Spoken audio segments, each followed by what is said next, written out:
ey banda deydi. Ey banda, sen peshanam sho'r deb nolurmagin. Hech ishim yurishmaydi deb nolmagin. Muhrni ko'rgansanmi deydi. O'zligida hammasida muhr bo'lar ekan, oldingilarda bir mashhur o'yinda. Muhrni yozishligi teskari yoziladi. Muhrda hadi teskari yoziladi. Ammo muhrni shunday bossangiz undan to'g'ri narsa chiqaveradi. Bu peshonani Xudoga sajda qilib qo'ygan deydi. Bu yomon taqdir ham o'zgarib ketaveradi deydi.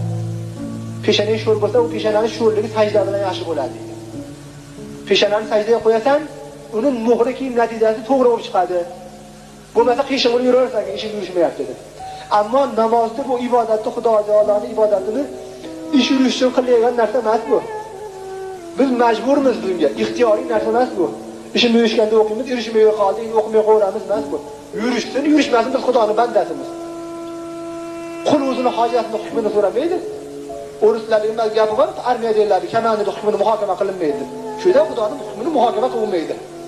Buyrug'imi tamom, buyruq bajariladi, muhokama qilinmasdan bajariladi.